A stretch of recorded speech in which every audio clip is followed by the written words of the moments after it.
Hello, നമ്മളിന്ന് insurance കമ്പനിയുടെ ഒരു ഇമ്പോർട്ടൻ്റ് ആയിട്ടുള്ളൊരു പ്രോബ്ലമാണ് നോക്കുന്നത്. നമ്മൾക്ക് ഇവിടെ എങ്ങനെയാണ് റവന്യൂ അക്കൗണ്ട് പ്രിപ്പയർ ചെയ്യുന്നതെന്നുള്ളതാണ് നമ്മൾ നോക്കാൻ പോകുന്നത്. ഓക്കെ, അപ്പോൾ നമ്മൾക്ക് മുന്നത്തെ വീഡിയോയിൽ ഞാൻ നിങ്ങൾക്ക് തന്നിട്ടുണ്ടായിരുന്നു റവന്യൂ അക്കൗണ്ടിൻ്റെ ഫോർമാറ്റൊക്കെ. നമ്മുടെ ടെക്സ്റ്റിലുള്ള എക്സാക്റ്റ് ആക്റ്റിലെ ഫോർമാറ്റ് നിങ്ങൾ പഠിക്കേണ്ട, അത്രയും ഡീറ്റെയിൽ ആയിട്ട് പഠിച്ചു കഴിഞ്ഞാൽ നിങ്ങൾക്ക് കൺഫ്യൂഷൻ ആവും. നമ്മൾക്ക് പ്രോബ്ലം കിട്ടിക്കഴിയുമ്പോൾ എങ്ങനെയാണ് ചെയ്യുന്നതെന്ന് നമ്മൾക്ക് നോക്കാം. ഓക്കെ, ഓരോ ഐറ്റവും നിങ്ങൾക്ക് മുന്നത്തെ വീഡിയോയിൽ ഞാൻ തന്നിട്ടുണ്ട്. ഇനി റവന്യൂ അക്കൗണ്ടിൽ മെയിനായിട്ട് 4 ഷെഡ്യൂൾസാണ് വരുന്നത്. ഓക്കെ, ഒന്നാമത്തെ ഷെഡ്യൂൾ എന്ന് പറയുന്നത് പ്രീമിയം, അതായത് ബിസിനസ്സിൻ്റെ കിട്ടുന്ന ഇൻഷുർഡിൻ്റെ കയ്യിൽ നിന്ന് കിട്ടുന്ന പ്രീമിയം എൻട്രി ചെയ്യാനുള്ള ഷെഡ്യൂളാണ് ഷെഡ്യൂൾ നമ്പർ 1 പ്രീമിയം എന്ന് പറയുന്നത്. ഷെഡ്യൂൾ 2 എന്ന് പറയുന്നത് കമ്മീഷൻ എക്സ്പെൻസസ് എൻട്രി ചെയ്യാനുള്ളതാണ്, അതായത് ഇൻഷുറൻസ് കമ്പനിയുടെ കമ്മീഷൻ വഴി വരുന്ന എക്സ്പെൻസസ് എൻട്രി ചെയ്യാനുള്ള ഒരു ഷെഡ്യൂളാണ് ഷെഡ്യൂൾ നമ്പർ 2 കമ്മീഷൻ എക്സ്പെൻസസ്. മൂന്നാമത്തെ ഷെഡ്യൂൾ ഓപ്പറേറ്റിംഗ് എക്സ്പെൻസസ്, എല്ലാ ഇൻഷുറൻസ് ബിസിനസ് റിലേറ്റഡ് ആയിട്ടുള്ള ഓപ്പറേറ്റിംഗ് എക്സ്പെൻസസും എൻട്രി ചെയ്യേണ്ട ഒരു ഷെഡ്യൂളാണ് ഷെഡ്യൂൾ നമ്പർ 3 ഓപ്പറേറ്റിംഗ് എക്സ്പെൻസസ്. നാലാമത്തെ ഷെഡ്യൂൾ എന്ന് പറയുന്നത് ബെനിഫിറ്റ്സ് പെയ്ഡ്, അതായത് ഇൻഷുർഡ് ക്ലെയിം എന്തെങ്കിലും ചെയ്തിട്ടുണ്ടെങ്കിൽ അവർക്ക് കൊടുക്കേണ്ട ക്ലെയിംസ്, അതാണ് അവർക്കാണ് ബെനിഫിറ്റ് കൊടുക്കുന്ന കമ്പനി അല്ലേ. അവർ ഇൻഷുറൻസ് എടുത്തിട്ടുണ്ട്, അവർ മെച്യൂരിറ്റി പീരീഡോ അല്ലെങ്കിൽ ലൈഫ് ഇൻഷുറൻസിൻ്റെ കാര്യമാകുമ്പോൾ ഡെത്തോ സംഭവിക്കുകയാണെങ്കിൽ അവരെ കോമ്പൻസേറ്റ് ചെയ്യണം, അല്ലെങ്കിൽ അവർക്ക് ആ ബെനിഫിറ്റ് കൊടുക്കണം. അപ്പോൾ നാലാമത്തെ ഷെഡ്യൂൾ എന്ന് പറയുന്നത് അങ്ങനത്തെ ക്ലെയിംസ് എന്തെങ്കിലും ഉണ്ടെങ്കിൽ അതിൻ്റെ പേയ്മെൻറ്റ് റിലേറ്റഡ് ആയിട്ടുള്ള കാര്യങ്ങൾ റെക്കോർഡ് ചെയ്യാൻ വേണ്ടി യൂസ് ചെയ്യുന്നതാണ് ഷെഡ്യൂൾ നമ്പർ 4 ബെനിഫിറ്റ്സ് പെയ്ഡ്. അപ്പോൾ 4 ഇമ്പോർട്ടൻറ്റ് ഷെഡ്യൂൾസാണ് റവന്യൂ അക്കൗണ്ടിലുള്ള. Schedule number 1 premium, schedule number 2 commission expenses, schedule 3 operating expenses, schedule 4 benefits paid. അപ്പോൾ ഒരു പ്രോബ്ലം കിട്ടിക്കഴിഞ്ഞിട്ടുണ്ടെങ്കിൽ നമ്മളത് എങ്ങനെയാണ് എൻട്രി ചെയ്യുക എന്നുള്ളതാണ് ഓക്കെ നമ്മളിവിടെ നോക്കാൻ പോകുന്നത്. അപ്പോൾ ഇതാണ് നമ്മുടെ ക്വസ്റ്റ്യനിൽ നമ്മളുടെ അടുത്ത് പറഞ്ഞേക്കുന്നത് from the following information related to the pioneer life insurance company limited prepare revenue account for the year ended 31st March 2019. 2019 31 മാർച്ചിന് എൻഡ് ചെയ്യുന്ന revenue account pioneer life insurance കമ്പനിയുടെ റവന്യൂ അക്കൗണ്ട് പ്രിപ്പയർ ചെയ്യാനാണ് പറഞ്ഞേക്കുന്നത്. താഴെ നമ്മൾക്ക് കുറേ ഇൻഫർമേഷൻ തന്നിട്ടുണ്ട്. നമ്മൾക്ക് അതിൽ നിന്ന് നമ്മൾക്ക് റവന്യൂ അക്കൗണ്ട് പ്രിപ്പയർ ചെയ്യണം. അപ്പോൾ റവന്യൂ അക്കൗണ്ട് പ്രിപ്പയർ ചെയ്യുമ്പോൾ ഞാൻ പറഞ്ഞു നേരത്തെ 4 ഇമ്പോർട്ടൻറ്റ് ഷെഡ്യൂൾസാണുള്ളത്. ഓക്കെ, ഇനി റവന്യൂ അക്കൗണ്ട് നമുക്ക് ഇൻഫർമേഷനൊക്കെ ഓരോന്നായിട്ട് നമുക്ക് നോക്കാം. റവന്യൂ അക്കൗണ്ട് പ്രിപ്പയർ ചെയ്യുമ്പോൾ ഇതാണ് റവന്യൂ അക്കൗണ്ടിൻ്റെ ഫോർമാറ്റ് എന്ന് പറയുന്നത്. ഓക്കെ, നമ്മൾ ഹെഡിങ് കൊടുക്കണം revenue account for the year ended 31st March 2019 policy holder account എന്നാണ് ഇതിന് പറയുന്നത്. അല്ലെങ്കിൽ നിങ്ങളത് എഴുതിയില്ലെങ്കിലും കുഴപ്പമില്ല. Revenue account of pioneer life insurance company for the year ended 31st March 2019 അത്രയും എഴുതിയാൽ മതി. ഓക്കെ, 3 കോളം ആണുള്ളത്. Particulars, schedule number, amount. പർട്ടിക്കുലേഴ്സിൽ ഡീറ്റെയിൽസ് എഴുതുക, ഷെഡ്യൂൾ നമ്പർ ഏതാണെന്ന് വെച്ചാൽ അത് എഴുതുക. അപ്പുറത്തെ ലാസ്റ്റ് കോളത്തിൽ 3ാമത്തെ കോളത്തിൽ എമൗണ്ട് എഴുതുക. അപ്പോൾ ഇവിടെ നോക്കിക്കഴിഞ്ഞാൽ അറിയാം നമ്മൾക്കിവിടെ 4 ഷെഡ്യൂളാണുള്ളത്. ഒന്നാമത്തെ പ്രീമിയം, ഓക്കെ, ഷെഡ്യൂൾ നമ്പർ 1. രണ്ടാമത്തെ കമ്മീഷൻ എക്സ്പെൻസസ് എൻട്രി ചെയ്യാൻ ഷെഡ്യൂൾ നമ്പർ 2. മൂന്നാമത്തെ ഓപ്പറേറ്റിംഗ് എക്സ്പെൻസസ് എൻട്രി ചെയ്യാൻ schedule number 3. Last benefits paid net figure ആയിരിക്കണം. നമുക്ക് എന്താണെന്ന് നോക്കാം അതൊക്കെ വഴി. ഓക്കെ, ഇനി ഓപ്പറേറ്റിംഗ് എക്സ്പെൻസസ് എന്ന് പറഞ്ഞു കഴിഞ്ഞാൽ ഇൻഷുറൻസ് ബിസിനസ്സിന് റിലേറ്റ് ചെയ്യുന്ന എക്സ്പെൻസുകളാണ്. പിന്നെ പ്രൊവിഷൻ, അതിൻ്റെ കൂടാതെ പ്രൊവിഷൻ കൊടുത്തിട്ടുണ്ട്. ഓക്കെ, പ്രൊവിഷൻ അതർ ദാൻ ടാക്സേഷനാണ്. ടാക്സിൻ്റെ പ്രൊവിഷൻ നമ്മളെപ്പോഴും സെപ്പറേറ്റ് കൊടുക്കണം. ഇൻകം ടാക്സ് പെയ്ഡെന്നോ അല്ലെങ്കിൽ പ്രൊവിഷൻ ഫോർ ടാക്സേഷൻ എന്നോ ആയിരിക്കും. അപ്പോൾ ഇവിടെ സെപ്പറേറ്റ് ആയിട്ട് കൊടുക്കുക. കമ്മീഷൻ എക്സ്പെൻസസ് ഓപ്പറേറ്റിംഗ് എക്സ്പെൻസസും കഴിഞ്ഞിട്ടായിരിക്കണം അത് കൊടുക്കേണ്ടത്. ഓക്കെ, ഇനി പ്രീമിയം വേണ്ട നമ്മളെല്ലാം എഴുതി കഴിഞ്ഞതിന് ശേഷം അതിൻ്റെ ടോട്ടൽ ഫിഗർ കാണുക. അതുപോലെ തന്നെ കമ്മീഷൻ എല്ലാം കമ്മീഷൻ എക്സ്പെൻസസ് എത്രയാണെന്ന് വെച്ച് കഴിഞ്ഞാൽ അതും എൻട്രി ചെയ്യുക. ഓപ്പറേറ്റിംഗ് എക്സ്പെൻസസ് എൻട്രി ചെയ്യുക. അതിൻ്റെ എല്ലാം ഡിഫറൻസ് ആയിരിക്കും എന്ത് പറയുന്നത് ട്രാൻസ്ഫർ ടു ഫണ്ട് എന്ന് പറയുന്നത്, അതായത് ബാക്കി വരുന്ന ഫണ്ട്. നമുക്കപ്പോൾ അത് ഓരോന്നായിട്ട് നമുക്ക് നോക്കാം. അപ്പോൾ ഏറ്റവും ആദ്യത്തെ ഷെഡ്യൂൾ എന്ന് പറയുന്നത് ഷെഡ്യൂൾ നമ്പർ 1 പ്രീമിയമാണ് അല്ലേ. അപ്പോൾ ക്വസ്റ്റ്യനിൽ ഇൻഷുറൻസ് ബിസിനസ്സിന് എന്തൊക്കെ പ്രീമിയം കിട്ടിയിട്ടുണ്ട് ഇവിടെ നമുക്ക് ക്വസ്റ്റ്യനിൽ പറഞ്ഞിട്ടുണ്ട്. Premium on direct business 50,60,000. അപ്പോൾ നമുക്കറിയാം ഡയറക്റ്റ് ബിസിനസ്സിൽ പ്രീമിയം റിസീവ് ചെയ്തേക്കുന്ന 50,60,000 ആണ്. അപ്പോൾ തന്നെ നമ്മൾ എന്ത് ചെയ്യുക, ഷെഡ്യൂൾ നമ്പർ 1 പ്രിപ്പയർ ചെയ്യുക. Schedule number 1 premium, heading premium എന്നാണ്. അതിൽ premium received on direct business അത് നമ്മൾ ഡയറക്റ്റായിട്ട് തന്നിട്ടുണ്ടെങ്കിൽ എടുത്ത് എഴുതുക, അല്ലെങ്കിൽ കാൽക്കുലേറ്റ് ചെയ്യാം. ഓക്കെ, അപ്പോൾ പ്രീമിയം റിസീവ്ഡ് 50,60,000. ഇനി ഡയറക്റ്റ് തന്നിട്ടില്ല എന്നുണ്ടെങ്കിൽ അതിൻ്റെ കാൽക്കുലേഷൻ എങ്ങനെയാണെന്നുള്ളത് ഞാൻ അടുത്ത ഒരു ഇതിൽ ഇട്ട് തരാം. അപ്പോൾ നമുക്ക് ഡയറക്റ്റ് മിക്കവാറും പ്രോബ്ലം തന്നിട്ടുണ്ടാവും. അപ്പോൾ പ്രീമിയം റിസീവ്ഡ് ഡയറക്റ്റ് എടുത്ത് എഴുതുക 50,60,000. നമ്മൾ ഷെഡ്യൂൾ പ്രിപ്പയർ ചെയ്ത് കഴിഞ്ഞാൽ നമ്മൾ ബാങ്കിൻ്റെയൊക്കെ ചെയ്ത പോലെ തന്നെ ഷെഡ്യൂളിൽ നിന്ന് അക്കൗണ്ടിലേക്ക് ക്യാരി ഫോർവേഡ് ചെയ്യണം. ഓക്കെ, അപ്പോൾ ഇവിടെ 50,60,000 നമ്മൾ റവന്യൂ അക്കൗണ്ടിലേക്ക് ക്യാരി ഫോർവേഡ് ചെയ്യണം. Okay, premium schedule number 1 50,60,000. ഇനി നിങ്ങൾ ക്വസ്റ്റ്യനിൽ നോക്കിയാൽ വേറെ 2 കാര്യങ്ങൾ കൂടി കാണാം.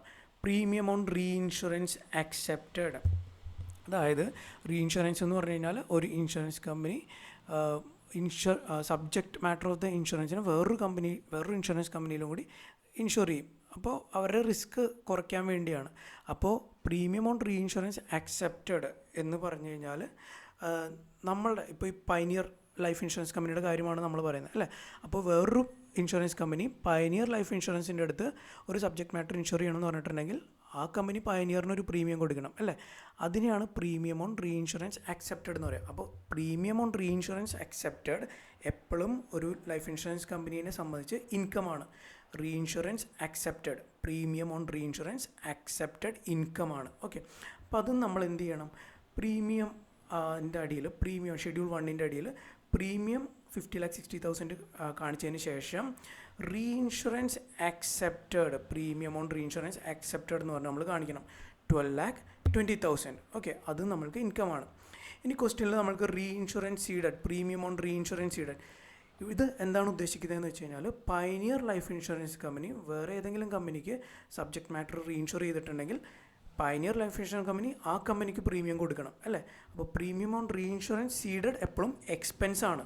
പക്ഷേ പ്രീമിയം ആയതുകൊണ്ട് തന്നെ നമ്മൾ എന്ത് ചെയ്യും, അത് പ്രീമിയം ഷെഡ്യൂൾ നമ്പർ 1 എക്സ്പെൻസ് ആയിട്ട് നെഗറ്റീവായിട്ട് കാണിക്കും, ബ്രാക്കറ്റിലിട്ട് കാണിക്കും, നമ്മളത് ലെസ് ചെയ്യണം. ഓക്കെ, അപ്പോൾ പ്രീമിയം ഓൺ ഡയറക്റ്റ് ഇൻഷുറൻസ് എന്ന് പറയുന്നത് 50,60,000 നമ്മൾ ഷെഡ്യൂളിൽ എഴുതുക, എന്നിട്ട് അത് ക്യാരി ഫോർവേഡ് ചെയ്ത് റവന്യൂ അക്കൗണ്ടിലേക്ക് കൊണ്ടുവരാം. ഇനി premium on reinsurance accepted income ആണ്, എൻ്റെ തൊട്ട് താഴെ കാണിക്കുക 12,20,000. ഇനി premium on re insurance cedar എന്ന് പറയുന്ന കമ്പനിയെ സംബന്ധിച്ച എക്സ്പെൻസ് ആണ്, നെഗറ്റീവ് ഫിഗർ ആയിട്ട് കാണിക്കാം. ഓക്കെ, അതിൻ്റെ നെറ്റ് ഫിഗർ വരുന്നത് 50,60,000 പ്ലസ് 12,20,000 മൈനസ് 2,70,000 എന്ന് പറയുന്നത് 60,10,000 ആണ്. ഓക്കെ, അപ്പോൾ അതാണ് നെറ്റ് പ്രീമിയം ഏൺഡ് എന്ന് പറയുന്നത് ആരെ സംബന്ധിച്ച്, നമ്മളെ പയനിയർ ലൈഫ് ഇൻഷുറൻസ് കമ്പനീനെ സംബന്ധിച്ച്. ഓക്കെ,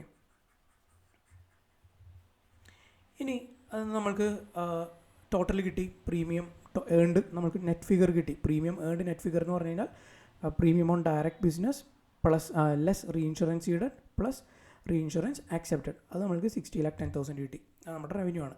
ഇനി നമ്മൾക്ക് ഫോർമാറ്റിൽ വരുന്നത് ഇൻകം ഫ്രം ഇൻവെസ്റ്റ്മെൻ്റ് ആണ്. പ്രീമിയം കഴിഞ്ഞാൽ തൊട്ട് താഴെ എഴുതേണ്ട ഇൻവെസ്റ്റ്മെൻറ്റ് എന്തെങ്കിലും ഉണ്ടെങ്കിൽ അതിൽ നിന്ന് കിട്ടുന്ന ഇൻകം. നമ്മൾക്ക് അതിന് പ്രത്യേക ഷെഡ്യൂളൊന്നുമില്ല, പക്ഷേ അത് ഇൻകമാണ്, റവന്യൂ ആയതുകൊണ്ട് തന്നെ നമ്മൾ റവന്യൂ സൈഡിൽ പ്രീമിയം ഏൺഡിൻ്റെ തൊട്ട് താഴെ ഇൻകം ഫ്രം ഇൻവെസ്റ്റ്മെൻറ്റ് എന്ന് പറയുന്ന ഹെഡിൽ കാണിക്കണം. ഓക്കെ, നമുക്ക് ക്വസ്റ്റ്യനിൽ എന്തൊക്കെയാണെന്ന് നോക്കാം. ഇൻകം ഫ്രം ഇൻവെസ്റ്റ്മെൻറ്റ് എന്ന് പറയുന്നത് ഇവിടെ നമ്മൾക്ക് ഇൻകം ഫ്രം ഇൻവെസ്റ്റ്മെൻ്റ് ആയിട്ട് നമ്മൾക്ക് ഇവിടെ ഇൻട്രസ്റ്റ് തന്നിട്ടുണ്ട് അല്ലേ. Interest, dividend and rent paid എത്ര തന്നിരിക്കുന്നത്, ഗ്രോസ് 1,60,000 തന്നിട്ടുണ്ട്. ഓക്കെ, അത് എടുത്തെഴുതുക. കൂടാതെ വേറെ എന്തെങ്കിലും ഉണ്ടോ നമുക്ക് നോക്കാം. ഇവിടെ വേറെ തന്നിട്ടുണ്ട് profit on sale of investment. അപ്പോൾ 2 കാര്യങ്ങളാണ് നമ്മൾക്ക് തന്നിരിക്കുന്നത്. ഒന്ന് interest, dividend and rent gross 1,60,000 പിന്നെ profit on sale of investment 10,000. ഇത് രണ്ടും നമ്മളുടെ ഇൻകം ഫ്രം ഇൻവെസ്റ്റ്മെൻ്റ് ആണ്. അത് നമ്മൾ ഡയറക്റ്റായിട്ട് എടുത്ത് എഴുതുക. ഇൻകം ഫ്രം ഇൻവെസ്റ്റ്മെൻറ്റ് എന്ന് പറയുന്ന ഒരു ഹെഡ് കൊടുക്കുക, അതിൻ്റെ താഴെ interest, dividend and rent gross 1,60,000, profit on sale of investment 10,000. ഇനി നമ്മൾക്ക് എന്തൊക്കെയാണ് അതർ ഇൻകം, ബാക്കി എന്തൊക്കെ ഇൻകം ഉണ്ടോ അതെല്ലാം നമ്മൾക്ക് തൊട്ട് താഴെ അതർ ഇൻകം എന്ന് പറഞ്ഞ് നമ്മൾക്ക് കാണിക്കാം. ഇവിടെ അതർ ഇൻകം ആയിട്ടുള്ളത് annuities granted, consideration four annuities granted, അതായത് ആനുറ്റി ഗ്രാൻറ്റ് ചെയ്തതിന് കൺസിഡറേഷൻ ആയിട്ട് റിസീവ് ചെയ്തേക്കുന്നതാണ്, അത് ഇൻകമാണ് അല്ലേ. അപ്പോൾ 8,70,000 ആണ് നമ്മൾക്ക് ഇവിടെ തന്നേക്കുന്നത്. അപ്പോൾ ആനുറ്റീസ് ഗ്രാൻറ്റഡ് എന്ന് പറഞ്ഞ് നമ്മൾക്ക് കാണിക്കാം. കൂടാതെ വേറെ എന്തെങ്കിലും ഉണ്ടോ നമ്മൾക്ക് നോക്കാം. ഇവിടെ ഡയറക്ടേഴ്സ് ഫീസ്, രജിസ്ട്രേഷൻ ഫീസ് ഉണ്ട്, രജിസ്ട്രേഷൻ ഫീ 13,000. അപ്പോൾ നമ്മൾക്ക് ഇവിടെ അതർ ഇൻകം ആയിട്ടുള്ളത് കൺസിഡറേഷൻ ഫോർ ആനുറ്റി ഗ്രാൻറ്റഡ് 8,70,000 ഇവിടെ 13,000 ആണ്. ഓക്കെ, രജിസ്ട്രേഷൻ ഫീസ് അത് രണ്ടും നമുക്ക് അതർ ഇൻകം ആയിട്ട് കാണിക്കാം. രജിസ്ട്രേഷൻ ഫീസ് എന്ന് പറഞ്ഞാൽ പോളിസി രജിസ്റ്റർ ചെയ്യാനുള്ള ഫീസ് മേടിച്ചതായിരിക്കും. ഓക്കെ, അപ്പോൾ അതർ ഇൻകത്തിൽ ആനുറ്റീസ് ഗ്രാൻറ്റഡ് 8,70,000, രജിസ്ട്രേഷൻ ഫീ 13,000. ഇനി ഇതെല്ലാം കൂടി നമ്മൾ ആഡ് ചെയ്ത് കഴിഞ്ഞാൽ ഇവിടെ നമ്മൾ പ്രീമിയം നെറ്റ് ഫിഗർ ആഡ് ചെയ്ത് വെച്ചിട്ടുണ്ട്. അതിൻ്റെ കൂടെ income from investment, profit on sale of investment, കൂടാതെ അതർ ഇൻകം ആഡ് ചെയ്ത് കഴിഞ്ഞാൽ നമുക്ക് നെറ്റ് റവന്യൂ കിട്ടും. ഓക്കെ, 70,63,000 ആണ് നെറ്റ് റവന്യൂ എന്ന് പറയുന്നത്. ഓക്കെ, ഇതാണ് നമ്മുടെ ഇൻഷുറൻസ് ബിസിനസ്സിനെ സംബന്ധിച്ച് നെറ്റ് റവന്യൂ എന്ന് പറയുന്നത്. റവന്യൂ നമ്മൾ മാർക്ക് ചെയ്ത് കഴിഞ്ഞാൽ നമുക്ക് എന്ത് ചെയ്യണം, ഉടനെ തന്നെ അടുത്ത ഐറ്റം കമ്മീഷൻ എക്സ്പെൻസസ് ആയിട്ട് നമ്മൾ കാൽക്കുലേറ്റ് ചെയ്യണം. കമ്മീഷൻ സെപ്പറേറ്റ് ഷെഡ്യൂളാണ്. അപ്പോൾ കമ്മീഷൻ ഷെഡ്യൂൾ 2, കമ്മീഷനിൽ എന്തൊക്കെയാണ് നമുക്ക് വരുന്നതെന്ന് നോക്കാം. ഓക്കെ, അപ്പോൾ നമുക്ക് ഷെഡ്യൂൾ പ്രീമിയത്തിൻ്റെ ചെയ്ത പോലെ നമ്മൾക്കിവിടെ ഷെഡ്യൂൾ പ്രിപ്പയർ ചെയ്യണം. ഓക്കെ, ഷെഡ്യൂൾ പ്രിപ്പയർ ചെയ്യുമ്പോൾ schedule 2 commission expenses. Commission expenses ആയിട്ട് നമ്മൾക്ക് ഇവിടെ എന്തൊക്കെയാണ് വന്നേക്കുന്നത് നമ്മൾക്ക് നോക്കാം. 3 കാര്യങ്ങളാണ് ഇവിടെ നമ്മൾക്ക് കമ്മീഷൻ എക്സ്പെൻസസ് ആയിട്ട് വന്നേക്കുന്നത്. എന്തൊക്കെയാണ് നമുക്ക് ക്വസ്റ്റ്യനിൽ നോക്കാം. Okay, commission on direct business. ഇവിടെ നമുക്ക് തന്നിട്ടുണ്ട്, അതായത് ബിസിനസ്സിൽ നമ്മൾക്ക് കൊടുക്കേണ്ട ഡയറക്റ്റ് ഏജൻസിനൊക്കെ കൊടുക്കേണ്ട ഇതായിരിക്കും, കമ്മീഷനായിരിക്കും. ഓക്കെ, അപ്പോൾ കമ്മീഷൻ ഓൺ ഡയറക്റ്റ് ബിസിനസ് നമ്മൾക്ക് എടുക്കണം ഷെഡ്യൂൾ നമ്പർ 2. പിന്നെ commission on reinsurance seeded. Commission on reinsurance ceded എന്ന് പറഞ്ഞു കഴിഞ്ഞാൽ നമ്മളെ സംബന്ധിച്ച് പയനിയർ ലൈഫ് ഇൻഷുറൻസ് കമ്പനിയെ സംബന്ധിച്ച് ഇൻകമാണ് അല്ലേ, നമ്മൾക്ക് കിട്ടുന്ന കമ്മീഷനാണ്, കമ്പനിക്ക് കിട്ടുന്ന കമ്മീഷനാണ്. അപ്പോൾ എക്സ്പെൻസീവ് കാണിക്കുമ്പോൾ ഇതിനെ നമ്മൾ എന്ത് ചെയ്യണം, നെഗറ്റീവായിട്ട് കാണിക്കണം, ബ്രാക്കറ്റിൽ ഇടണം. ഓക്കെ, ഇതും നമ്മൾക്ക് കമ്മീഷനിൽ എടുക്കേണ്ടതാണ്. ഇനി add commission on reinsurance accepted. അതിൻ്റെ ഒപ്പം commission on reinsurance accepted add ചെയ്യണം. അതായത് നമ്മൾ കൊടുക്കുന്നതാണ്, നമ്മൾ അക്സെപ്റ്റ് ചെയ്ത റീ ഇൻഷുറൻസിന് നമ്മൾ ഏജൻസിന് കൊടുക്കുന്ന കമ്മീഷനാണ്. അത് നമ്മളെ സംബന്ധിച്ച് എക്സ്പെൻസാണ്. അപ്പോൾ 2,10,000 നമ്മൾ എന്ത് ചെയ്യണം, എക്സ്പെൻസ് ആയിട്ട് ട്രീറ്റ് ചെയ്യണം. അപ്പോൾ ഷെഡ്യൂൾ പ്രിപ്പയർ ചെയ്യുമ്പോൾ direct business, commission on direct business 3,16,000 ഡയറക്റ്റായിട്ട് എടുക്കണം, എക്സ്പെൻസ് ആയിട്ട് ട്രീറ്റ് ചെയ്യണം. ഇനി അതിൻ്റെ ഒപ്പം റീ ഇൻഷുറൻസ് അക്സെപ്റ്റഡ്, നമ്മൾ കൊടുക്കുന്ന കമ്മീഷൻ അതും എക്സ്പെൻസ് ആയിട്ട് ട്രീറ്റ് ചെയ്യണം, 2,10,000. അതിൽ നിന്ന് commission on reinsurance seeded ബ്രാക്കറ്റിൽ കൊടുത്താൽ മതി. അപ്പോൾ 3,16,000 പ്ലസ് 2,10,000 മൈനസ് 1,00,000, 4,26,000 ആണ് നമ്മളുടെ നെറ്റ് കമ്മീഷൻ എക്സ്പെൻസസ് എന്ന് പറയുന്നത്. അപ്പോൾ നമ്മൾ ഷെഡ്യൂൾ 2 4,26,000 അത് ഷെഡ്യൂൾ 2-ൽ നമ്മൾ എന്ത് ചെയ്യണം, റവന്യൂ അക്കൗണ്ടിലേക്ക് ക്യാരി ഫോർവേഡ് ചെയ്യണം. Commission expenses schedule number 2 4,26,000. Okay, ഇനി അടുത്ത ഷെഡ്യൂൾ എന്ന് പറയുന്നത് ഓപ്പറേറ്റിംഗ് എക്സ്പെൻസസ് ആണ്. ഓപ്പറേറ്റിംഗ് എക്സ്പെൻസസ് നമ്മൾ എന്തൊക്കെയാണ് നോക്കാം. ഓപ്പറേറ്റിംഗ് എക്സ്പെൻസ് എന്ന് പറഞ്ഞു കഴിഞ്ഞാൽ തേർഡ് ഷെഡ്യൂളാണ്. ഓപ്പറേറ്റിംഗ് എക്സ്പെൻസ് എന്ന് പറഞ്ഞു കഴിഞ്ഞാൽ ഇൻഷുറൻസ് കമ്പനീനെ റിലേറ്റ് ചെയ്യുന്ന എല്ലാ എക്സ്പെൻസുകളും വരേണ്ടതാണ്. ഓക്കെ, അപ്പോൾ ഇവിടെ നോക്കാം നമുക്ക് എന്തൊക്കെയാണ് ഓപ്പറേറ്റിംഗ്. സാലറി ഇൻഷുറൻസ് റിലേറ്റഡ് ആണ് അല്ലേ, അത് എടുക്കണം. പിന്നെ ഡയറക്ടേഴ്സ് ഫീ എടുക്കണം, ഓഡിറ്റ് ഫീ എടുക്കണം, പിന്നെ അതർ എക്സ്പെൻസസ് അതും എടുക്കണം. 6,000 എന്ന് പറയുന്ന അതർ എക്സ്പെൻസസ്. ഇത്രയും കാര്യങ്ങൾ ചേരുന്നതാണ് നമ്മളെ സംബന്ധിച്ച് അതർ എക്സ്പെൻസ് എന്ന് പറയുന്നത്. അപ്പോൾ നമ്മൾ അതർ എക്സ്പെൻസസ് മാർക്ക് ചെയ്ത് കഴിഞ്ഞാൽ നമുക്ക് ഷെഡ്യൂൾ ഡയറക്റ്റായിട്ട് പ്രിപ്പയർ ചെയ്യും. ഓക്കെ, നിങ്ങൾ ഓരോ ഐറ്റവും നിങ്ങൾക്ക് ക്വസ്റ്റിനിൽ തന്നിരിക്കുന്നത് മാർക്ക് ചെയ്ത് പോവുക. ഓക്കെ, അപ്പോൾ സാലറീസ് 1,70,000, ഡയറക്ടേഴ്സ് ഫീ 60,000, audit fee 10,000, other expenses 6,000. Total operating expense എന്ന് പറയുന്നത് 2,46,000 ആണ്. ഓക്കെ, അപ്പോൾ ഓപ്പറേറ്റിംഗ് എക്സ്പെൻസസ് ഷെഡ്യൂൾ നമ്പർ 3 അത് റവന്യൂ അക്കൗണ്ടിലേക്ക് നമ്മൾ ഷെഡ്യൂൾ പ്രിപ്പയർ ചെയ്ത് തന്നെ ക്യാരി ഫോർവേഡ് ചെയ്യുക. Schedule number 3 operating expenses 2,46,000. ഇനി നമ്മൾക്ക് ഇവിടെ പ്രൊവിഷനാണ് പറഞ്ഞിരിക്കുന്നത്. ഇവിടെ നമുക്ക് ക്വസ്റ്റ്യനിൽ വേറെ പ്രൊവിഷനൊന്നും തന്നിട്ടില്ല, അതുകൊണ്ട് അവിടെ നമുക്ക് ബ്ലാങ്ക് ആയിട്ട് ഇടാം. ഓക്കെ, ഇൻകം ടാക്സ് അല്ലാത്ത പ്രൊവിഷനാണ് നമ്മൾക്ക് അവിടെ കാണിക്കുന്നത്. ഇൻകം ടാക്സിൻ്റെ പ്രൊവിഷൻ ആണെങ്കിൽ സെപ്പറേറ്റ് കാണിക്കണം, ടാക്സ് പ്രൊവിഷൻ എന്ന് പറഞ്ഞ് നമ്മൾക്ക് കാണിക്കണം. അടുത്തത് ഇൻകം ടാക്സ് പെയ്ഡ് തന്നിട്ടുണ്ടെങ്കിൽ നമ്മൾ എന്ത് ചെയ്യുക, ഇൻകം ടാക്സ് പെയ്ഡ് ഡയറക്റ്റായിട്ട് എടുക്കുക. ഇവിടെ ഇൻകം ടാക്സ് പെയ്ഡ് തന്നിട്ടുണ്ട്, ഓപ്പറേറ്റിംഗ് എക്സ്പെൻസ് കഴിഞ്ഞ് പ്രൊവിഷൻസ് കഴിഞ്ഞിട്ട് ഇൻകം ടാക്സ് പെയ്ഡ് കാണിക്കുക 16,000. ഓക്കെ, ഇനി commission plus operating expenses plus provision plus income tax paid add ചെയ്യുക 6,88,000. അതിൻ്റെ ടോട്ടലാണ് 6,88,000. ഏറ്റവും അവസാനം നമ്മളുടെ schedule number 4 benefits paid. Okay, benefits paid എന്ന് പറഞ്ഞു കഴിഞ്ഞാൽ ക്ലെയിം എന്തൊക്കെ കിട്ടിയിട്ടുണ്ട് അതെല്ലാമാണ് നമ്മളവിടെ എടുക്കേണ്ടത്. അപ്പോൾ നമുക്ക് ഓരോ ക്ലെയിമും നോക്കാം. അപ്പോൾ ആദ്യം claim by death. Life insurance എന്ന് പറഞ്ഞു കഴിഞ്ഞാൽ 2 സമയത്താണ് ക്ലെയിം വരുന്നത്. ഒന്ന് ഇൻഷുർഡ് മരിക്കുമ്പോൾ, ഓക്കെ, അതാണ് ഈ ക്ലെയിംസ് ബൈ ഡെത്ത്. മരിക്കുമ്പോൾ ഇൻഷുർഡിൻ്റെ ലീഗൽ ഹെയേഴ്സിനോ അല്ലെങ്കിൽ ബെനിഫിഷ്യറിക്കോ കൊടുക്കേണ്ട എമൗണ്ട് ആണ്. അപ്പോൾ പയനിയർ ലൈഫ് ഇൻഷുറൻസിനോട് 40 ലക്ഷത്തിൻ്റെ ക്ലെയിം വന്നിട്ടുണ്ട് ബൈ ഡെത്ത്. ഓക്കെ, മരിച്ചതുകൊണ്ട് ഇൻഷുർഡ് മരിച്ചുകൊണ്ട് 40 ലക്ഷത്തിൻ്റെ ക്ലെയിം വന്നിട്ടുണ്ട്. അപ്പോൾ നമ്മൾക്ക് അത് എടുക്കണം. കൂടാതെ ക്ലെയിംസ് ബൈ മെച്യൂരിറ്റി, അതായത് രണ്ടാമത്തെ പേയ്മെൻറ്റ് വരുന്നത് ഡെത്ത് അല്ലാതെ പേയ്മെൻറ്റ് വരുന്ന മെച്യൂരിറ്റി, അതായത് ഇൻഷുർഡിന് ഡെത്ത് സംഭവിച്ചിട്ടില്ല പക്ഷേ ഒരു കാലാവധി കഴിയുമ്പോൾ അത് തിരിച്ചു കൊടുക്കേണ്ടതാണ്. അപ്പോൾ മെച്യൂരിറ്റി പീരീഡ് കഴിയുമ്പോൾ തിരിച്ചു അങ്ങനെ വന്നേക്കുന്നത് 12 lakh റുപ്പീസിൻ്റെയാണ്. ഓക്കെ, കൂടാതെ ആനുറ്റീസ്, അതായത് ഒരു ലംസമായിട്ട് കൊടുക്കേണ്ട എമൗണ്ട് ആ വർഷം. ഓക്കെ, അപ്പോൾ 40 lakh ക്ലെയിംസ് ബൈ ഡെത്ത് ഉണ്ട്, ക്ലെയിംസ് ബൈ മെച്യൂരിറ്റി 12 lakh ഉണ്ട്, ആനുറ്റീസ് 3 lakh വന്നിട്ടുണ്ട്. ഇത് മൂന്നും നമ്മൾക്ക് ബെനിഫിറ്റ്സ് പേടി കാണിക്കേണ്ടതാണ്.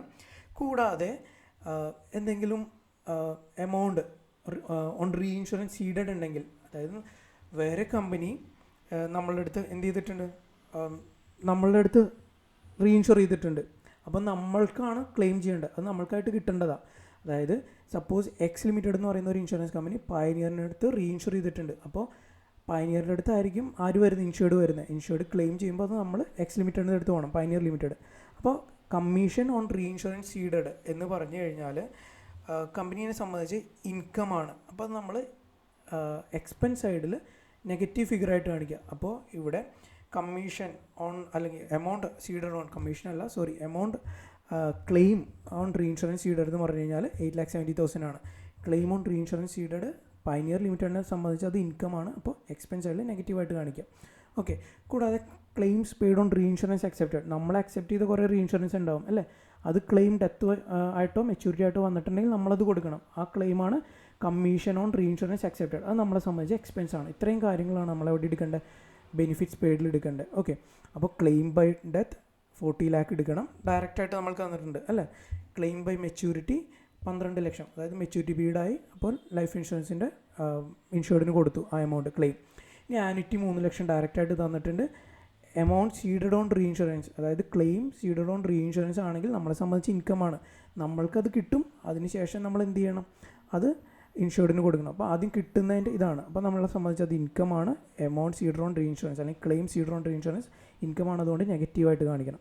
ഇനി amount accepted on reinsurance നമ്മളെ സംബന്ധിച്ച് എക്സ്പെൻസ് ആണ്, ബെനിഫിറ്റ് പേ ചെയ്യേണ്ടതാണ്. അത് പോസിറ്റീവ് ഫിഗറായിട്ട് തന്നെ കാണിക്കുക, അതിൻ്റെ ടോട്ടൽ എടുക്കുക. ഇപ്പോൾ നെറ്റ് ഫിഗർ എന്ന് പറയുന്നത് 40,40,000. അപ്പോൾ ഷെഡ്യൂൾ നമ്പർ 4ൻ്റെ total figure, net figure revenue അക്കൗണ്ടിലേക്ക് ക്യാരി ഫോർവേഡ് ചെയ്യുക. Benefits paid schedule number 4 48,40,000. ഇനി നമ്മൾക്ക് ക്വസ്റ്റ്യനിൽ എന്തൊക്കെയാണ് ബാക്കിയുള്ളതെന്ന് നോക്കാം. ഇവിടെ നമ്മൾക്ക് ബാക്കി എന്തൊക്കെയാണുള്ളത് അത് നമ്മൾക്ക് എടുക്കണം. ഇവിടെ ഇൻട്രീം ബോണസ് പെയ്ഡ് ആണ് ബാക്കിയുള്ളത് അല്ലേ, അത് നമ്മൾക്ക് ബെനിഫിറ്റ്സ് പെയ്ഡ്, അത് നമ്മൾക്ക് പേയ്മെൻ്റ് ആണല്ലേ, ബെനിഫിറ്റ് തന്നെ പേ ചെയ്യുന്നതാണ്. അപ്പോൾ ഇൻട്രീം ബോണസ് പെയ്ഡ് ബെനിഫിറ്റ്സ് പെയ്ഡിൻ്റെ താഴെ 76,000 എന്ന് കാണിക്കുക. ഇത് രണ്ടും കൂടി ആഡ് ചെയ്യുക. 48,40,000 പ്ലസ് 76,000 49,16,000. ഇനി നമ്മൾക്ക് നമ്മുടെ ബിസിനസ്സിൽ നിന്ന് സർപ്ലസ് ആണോ ഡെഫിസിറ്റ് ആണോ എന്ന് അറിയണം. സർപ്ലസ് ആണോ ഡെഫിസിറ്റ് ആണോ എന്ന് അറിയണമെന്നുണ്ടെങ്കിൽ നെറ്റ് റവന്യൂ എത്രയാണ്, നെറ്റ് റവന്യൂ നോക്കുക. നെറ്റ് റവന്യൂ എന്ന് പറഞ്ഞു കഴിഞ്ഞാൽ പ്രീമിയം, നെറ്റ് പ്രീമിയം, അതായത് ഇവിടെ 60,10,000 plus income from investment plus other income, അതിൻ്റെ ഫിഗർ, അതായത് ഇവിടെ 70,63,000. അതിൽ നിന്ന് commission, operating expense, provision, income tax paid 6,80,000 കുറയ്ക്കുക. അതിൽ നിന്ന് എത്രയാണോ ബെനിഫിറ്റ് പേ ചെയ്തേക്കുന്നത്, അതായത് ഇവിടെ 49,16,000, അതും കൂടി ലെസ് ചെയ്ത് കഴിഞ്ഞാൽ നെറ്റ് ബെനിഫിറ്റ് കിട്ടും. നെറ്റ് ബെനിഫിറ്റ് അതായത് നെറ്റ് സർപ്ലസ് കിട്ടും. നെറ്റ് ബെനിഫിറ്റ് അല്ല, നെറ്റ് സർപ്ലസ്, കമ്പനിയുടെ സർപ്ലസ്, അതായത് പ്രീമിയം റിസീവ് ചെയ്തു, ഇൻകം റിസീവ് ചെയ്തു, കമ്മീഷനായിട്ട് പേ ചെയ്തു, ബെനിഫിറ്റായിട്ട് പേ ചെയ്തു, ബാക്കി എത്ര റവന്യൂ ഉണ്ട് പയനിയർ ലൈഫ് ഇൻഷുറൻസ് കമ്പനിയുടെ കയ്യിൽ. ഇവിടെ നോക്കുമ്പോൾ 14,59,000 ആണ്. ഇനി നെഗറ്റീവ് ഫിഗറായിട്ടാണ് വരുന്നതെന്നുണ്ടെങ്കിൽ അത് ഡെഫിസിറ്റ് ആയിരിക്കും. ഓക്കെ. ഈ 14,59,000 നമ്മൾ എങ്ങോട്ട് ട്രാൻസ്ഫർ ചെയ്യണം, ട്രാൻസ്ഫർ ടു ഫണ്ട്, അപ്രോപ്രിയേഷൻ എന്ന് പറഞ്ഞ് ട്രാൻസ്ഫർ ടു ഫണ്ട് 14,59,000 ടോട്ടൽ ചെയ്തിടുക. ടോട്ടൽ എപ്പോഴും സെയിം തന്നെയായിരിക്കും, ഈ ഫിഗർ തന്നെയായിരിക്കും ടോട്ടൽ വരിക 14,59,000. ഇങ്ങനെയാണ് റവന്യൂ അക്കൗണ്ട് പ്രിപ്പയർ ചെയ്യുന്നത്. ഓക്കെ. എന്തെങ്കിലും ഡൗട്ട് ഉണ്ടെങ്കിൽ ചോദിക്കും. ഇത് ഇമ്പോർട്ടൻറ്റ് പ്രോബ്ലമാണ് റവന്യൂ അക്കൗണ്ട്, എക്സാമിന് ചോദിക്കും. നിങ്ങൾ ടെക്സ്റ്റിലെ ഫോർമാറ്റ് നോക്കേണ്ട, ഈ ഒരു ഫോർമാറ്റ് നോക്കിയാൽ മതി. ടെക്സ്റ്റിൽ അത്രയും ഡീറ്റെയിൽ ആയിട്ടുള്ള ഫോർമാറ്റൊന്നും നിങ്ങൾക്ക് എക്സാമിന് വരില്ല. എന്തെങ്കിലും ഡൗട്ട് ഉണ്ടെങ്കിൽ ചോദിക്കാം കേട്ടോ.